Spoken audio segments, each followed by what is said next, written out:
দিয়ে বাড়ি ফেরার পথে মৃত্যু হলো কেশপুরের এক ভোটারের। ভোট দিয়ে বাড়ি ফেরার পথে মৃত্যু হলো এক মহিলা ভোটারের। ঘটনা পশ্চিম মেদিনীপুর জেলার অন্তর্গত কেশপুর ব্লকের 12 নম্বর সরিষাখোলা গ্রাম পঞ্চায়েতের 225 নম্বর দীঘা বুথের ভোটার ছিলেন তিনি।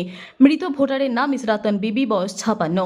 স্বামীর নাম লবাবজান আলী, বাড়ি সীমাগেরিয়া গ্রামে। মৃত ওই মহিলার স্বামী বলেন, আমাদের ভোটার তালিকায় নাম নেই 4 জনের, শুধু আমার স্ত্রীর নাম ছিল। দীর্ঘদিন এই নিয়ে চিন্তাও করতো সে। সকালবেলায় আমি তাকে নিয়ে ভোট দিতে গিয়েছিলাম, কিন্তু ভোট দিয়ে বাড়ি ফেরার পথেই হয় মৃত্যু। ওই মৃত ভোটারের বাড়িতে যান কেশপুরের তৃণমূল কংগ্রেস প্রার্থী শিউলি সাহা। তিনি জানান, জ্ঞানেশ কুমারের জ্ঞানচক্ষু কবে খুলবে? ভোটার তালিকা থেকে পরিবারের 4 জনের নাম বাদ দিয়ে দিয়েছে নির্বাচন কমিশন। শুধু ওনার নাম ছিল, তাও উনি দীর্ঘদিন ধরে চিন্তায় ছিলেন। ভোট দিয়ে বাড়ি ফেরার পথেই তার মৃত্যু ঘটে। এই মৃত্যু দুঃখজনক। কারণ যখন আমরা শুনছিলাম বলছিল অনুপ্রবেশকারী পাকিস্তানি, বাংলাদেশি, আপনার প্রত্যেকে দেখলেন তারা এই বাংলায় জন্মেছে, এই কেশপুরে জন্মেছে, এই সরিষাখোলার দীঘা বুথে জন্মেছে। স্বামীর নাম নেই, এতগুলো লোকের নাম নেই, নাকি ভীষণ কান্নাকাটি করছিল, প্রচণ্ড টেনশনে ছিল। স্বামী আবার সঙ্গে গেছে, ওকে ঢুকিয়ে দিয়ে স্বামী বাইরে।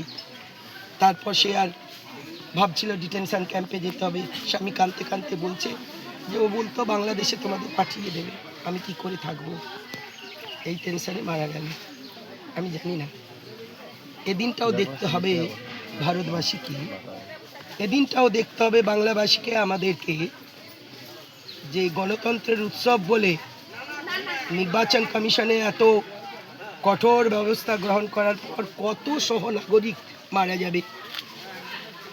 আমি জানি না, আমি বারবার প্রতিবাদ জানাচ্ছি যে এইভাবে দেখেছেন এসআইআর করে কতজন মারা গেছে।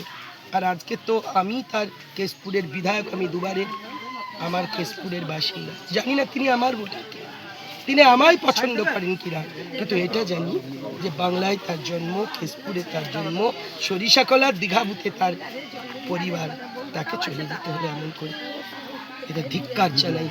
জ্ঞানেশ কুমার, আপনাকে জানাতে চাই কবে আপনার চক্ষুদয় হবে।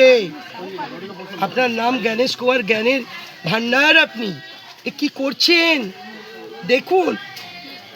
কেন নাম নেই আপনি উত্তর দিন। কেন মরতে হলো ওকে? কেন সারা রাত ধরে তাকে কাঁদতে হচ্ছে? আজ 3 মাস বলছে আমরা দৌড়াচ্ছি ভোটার লিস্টে যাতে নামটা থাকে। বলার নেই, মমতা ব্যানার্জি আছেন, আমি দলকে জানাচ্ছি, নেত্রীকে জানাচ্ছি, অভিষেক বন্দ্যোপাধ্যায়কে জানাচ্ছি, আমরা এই রকম যাদের নাম ডিলিট হয়ে গেছে আমরা আইনত তাদের পাশে আমরা আছি। আপনারা জানেন যে সুপ্রিম কোর্টেও আমার নেত্রী দৌড়ে গেছেন, লড়াই দিচ্ছেন, তিনি নিজে সওয়াল করেছেন, আমরা আছি, শেষ দিনটা পর্যন্ত আছি। কিন্তু যিনি চলে গেলেন, যে ক্ষতিপূরণ হলো, নির্বাচন কমিশন ফিরিয়ে দিতে পারবেন এই পরিবারটাকে?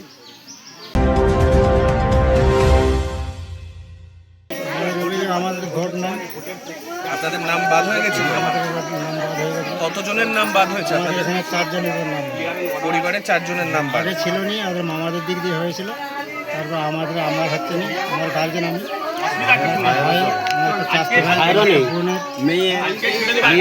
তারপরে আপনার স্ত্রীর নাম ছিল সেখানে?